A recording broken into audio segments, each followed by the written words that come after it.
আসসালামু আলাইকুম। আমরা দূর দেশে মাইলকে মাইল পরে ইসরায়েল আছে। ইসরায়েল ক্ষতিকর, ইসরায়েল বিশ্বের জন্য ক্ষতিকর, এটা নিয়ে আমরা চিন্তা করি।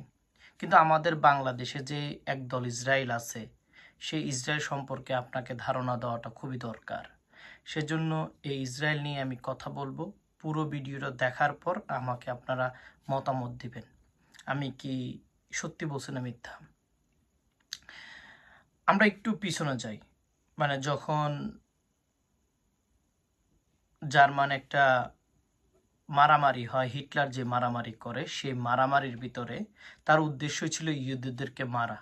এরকম একটা মানে সংলাপ আমরা শুনতে পাই, আমি সকল ইহুদিদেরকে কেন মারি নাই সেটা তোমরা পরবর্তীতে বুঝতে পারবা। হিটলারের এমন একটা ডায়লগ আছে বা এমন একটা কথা আমরা শুনতে পাই।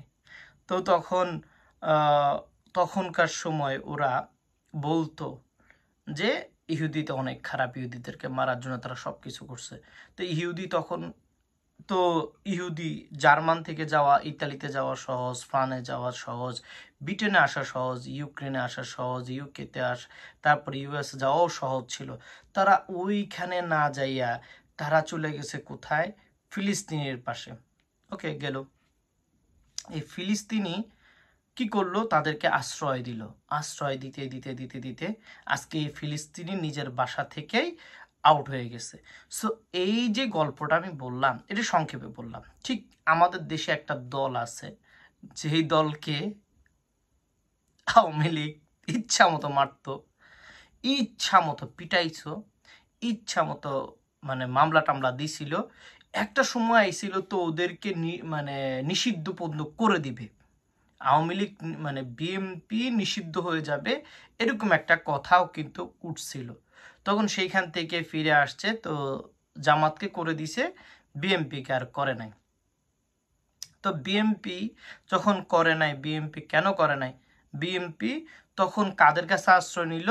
বিএনপি তখন ছাত্রদের আন্ডারে আশ্রয় নিল। ছাত্রদের আন্ডারে আশ্রয় নিয়ে তারা কি করলো? এই যে গত বছর, লাস্ট বছর কি করলো তারা? পুরো দলটাকে এমন সুন্দর করে গোছল করলো, গোছল করে পুরোটা বাংলাদেশের ছাত্র দল দিয়ে তারা কি করলো? ক্ষমতায় আসার একটা পায়চারা শুরু করলো। যখন আওয়ামী লীগ যুদ্ধ হইল, ওই যে ইয়া মানে স্বৈরাচার সরকার বলো বা হিটলার বলো, হিটলার বাংলাদেশ থেকে চলে গেল।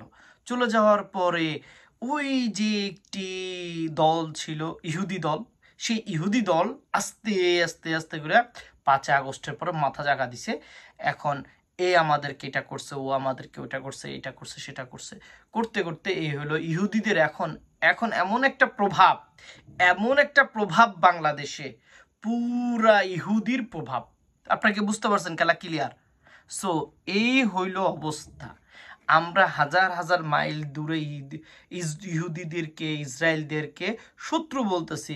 আমার ঘরের ভিতরে পুরো সম্পূর্ণ দেখেন না, ইহুদি স্টাইল না, এটা পুরা ইহুদি স্টাইল না। আজকে বিএমপির কারণে মানুষ কথা বলতে পারে না। আজকে বিএমপির কারণে মানুষ কথা বলা যাবে না, বিচার দেওয়া যাবে না, সাদা পাথর রাখা যাবে না, কিছুই রাখা যাবে না, সব তারা লুটপাট করবে। 20,000 কোটি টাকার পাথর তারা বিক্রি করে লাইছে।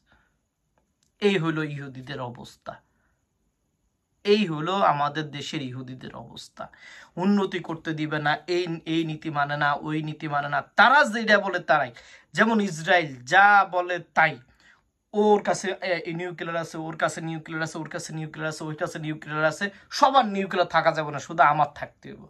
বিএনপির অবস্থা এরকম, ওর কোনো নিবন্ধন নাই, ওর কোন রাজনৈতিক দল নাই, ওর কোনো ওইটা নাই, ওর ওইটা নাই, ওর ওইটা নাই, ওর সেটা নাই, এটা নিয়ে তারা আলোচনা করে। ঠিক আছে? এই যে ইহুদিদের অবস্থানটা আপনারা কি বুঝতে পারছেন?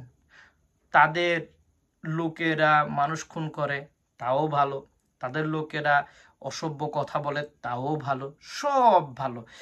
পুরা ইহুদি স্টাইলে এই একটা দল বাংলাদেশের ভিতরে আছে। সেটা দলের নাম কি? ইহুদি বিএমপি। নাম কি? ইহুদি বিএমপি। মনে রাখেন। আসসালামু আলাইকুম।